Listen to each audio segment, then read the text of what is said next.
त्योहार आने वाला है, 10 दिनों का त्योहार होता है। इसी अक्टूबर महीने के अंदर मुहर्रम आने वाला है, श्रावण का महीना आने वाला है। ये सब वो त्योहार है जो लोग बहुत आस्था के साथ मनाते हैं, और सिर्फ मनाते ही नहीं है, मतलब आप 4 महीने से अगर देखेंगे कि पूरी तरह से इकोनॉमिक कोलैप्स हो गई है, लोगों की नौकरियां चली गई है, लोग बेरोजगार हो गए हैं, लोगों को खाने पीने के लिए पैसे नहीं है। और ऐसे मौके पर जब त्योहार आते हैं तो कहीं ना कहीं एक इकोनॉमी रिवाइव होती है। अब जब ये फेस्टिवल आया और इस फेस्टिवल के ताल्लुक से चर्चाएं होने लगी, तो जिस तरह सीपी साहब ने बताया कि 17 जुलाई को एक नोटिफिकेशन जारी किया गृह विभाग की तरफ से, और उसके अंदर बहुत सारे बातें बताई गई कि आपने ईद किस तरह से मनाना चाहिए करके। अब मुझे पता नहीं है कि अब ये गृह विभाग के अंदर किस अधिकारी ने ये बताया है कि जो बाकी के जो कंडीशंस है उसके अंदर चर्चा हो सकती है, लेकिन ईद के ताल्लुक से अगर किसी उलमाए किराम के साथ, किसी मौलाना के साथ अगर बैठ के अगर चर्चा करते और आप समझते हैं कि इस ईद का मतलब क्या होता है, तो शायद ये नोटिफिकेशन अगर निकालते तो उसके अंदर कहीं ना कहीं आप एक ईमानदारी के साथ एक प्रेजेंटेशन कर पाते कि जहां पर आप हमको ताकीद करिएगा कि हमने क्या करना चाहिए, क्या नहीं करना चाहिए। अब नागरिकांनी शक्यतो प्रतीकात्मक कुर्बानी करावी। अब ये किसी अधिकारी ने, जिस किसी ऑफिसर ने ये बनाया है, वो हमें समझाए कि प्रतीकात्मक कुर्बानी कैसी हो सकती है। क्या हम आंखें बंद करके ये तस्वीर कर ले कि हमने कुर्बानी कर लिए है और वो कुर्बानी हो गई है। बाकी के जितने भी इश्यूज है वो इश्यूज हम भी समझ रहे हैं, और अब तमाम जनता को ये बात समझ में आ चुकी है कि अब हमें कोरोना से डील करते हुए, कोरोना के साथ जिंदा रहते हुए हमको आगे बढ़ने की जरूरत है। हम कब तक ये बंद रखेंगे और इबादत गाहें बंद रखेंगे, और सिर्फ इबादत गाहों को क्यों बंद रखा जा रहा है? अगर हर चीज खोली गई है, पूरे दुकानें खोले जा रहे हैं, कारोबार शुरू किया गया है, हर चीज खोली गई है, तो हम तो चाहेंगे कि मंदिरें भी खोल दे, मस्जिदें भी खोल दे, गिरजाघर भी खोल दे, गुरुद्वारे भी खोल दे। 5 मिनट के लिए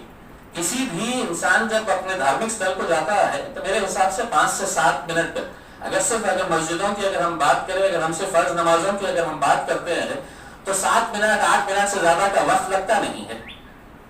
अब अगर ऐसे मौके के ऊपर अगर ईद आ रही है तो आप हमको ये बताइएगा कि आप कुछ कंडीशंस इंपोज करिएगा, और वो कंडीशंस के साथ आप कम से कम नमाजें पढ़ने की इजाजत दीजिए।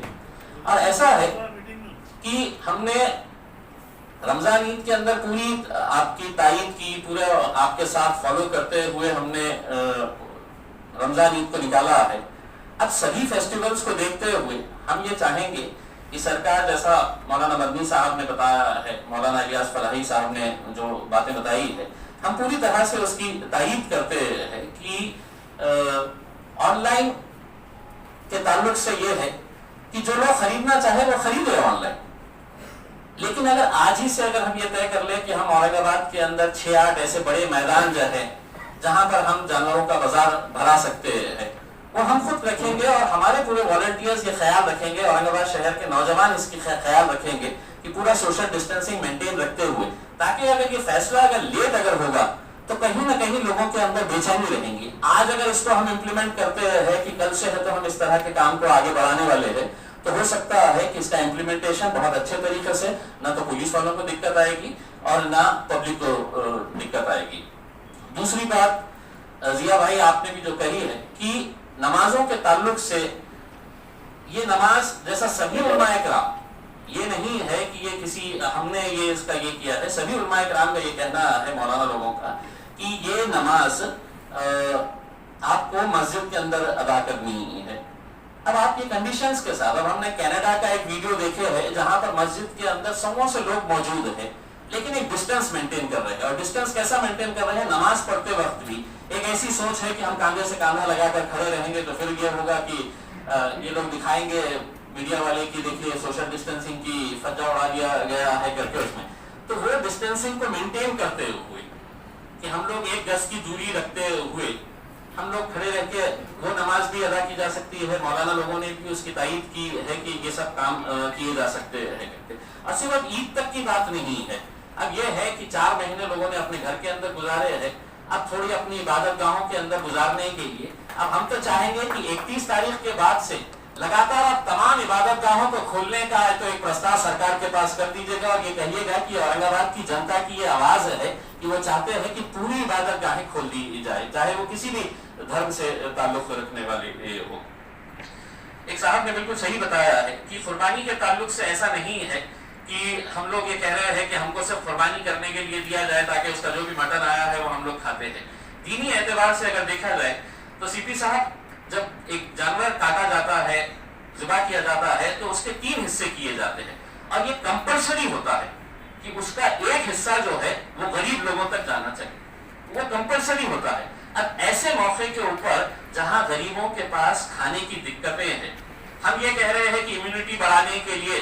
हम ये काढ़ा पी लीजिएगा, हम ये कर लीजिएगा। मेरे हिसाब से अगर ये गोश्त गरीब बस्तियों के अंदर जाएगा तो प्रोटीन रिच डाइट मिलेगी उन्हें, कहीं ना कहीं उनकी इम्यूनिटी पावर बढ़ेगी और आज जो गरीबों को खाने पीने का मसला हो रहा है वो मसला भी बहुत हद तक हल होगा। तो ये चंद मुद्दे थे, इस बारे में हम आपसे गुजारिश करने के लिए आए हैं और मैं औरंगाबाद की आवाम की तरफ से, मैंने कल के दिन, ऐसा नहीं है कि आपके सामने बोल रहा हूँ, मैं कल उलमाए कराम की मीटिंग के अंदर ये कहा है। एक बहुत अच्छी बात यह है कि औरंगाबाद के अंदर जितने भी ऑफिसर्स हैं,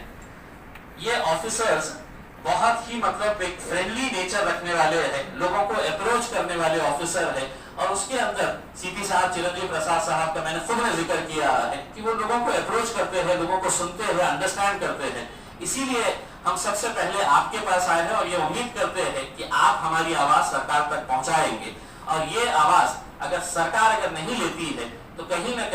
कहीं ऐसा ना हो जाए कि मतलब सरकार एक अलग रास्ता इख्तियार कर रही है और हमें एक अलग रास्ता इख्तियार करना पड़ेगा, ऐसा नौबत ना आए। तो हम चाहते हैं कि प्रशासन की तरफ से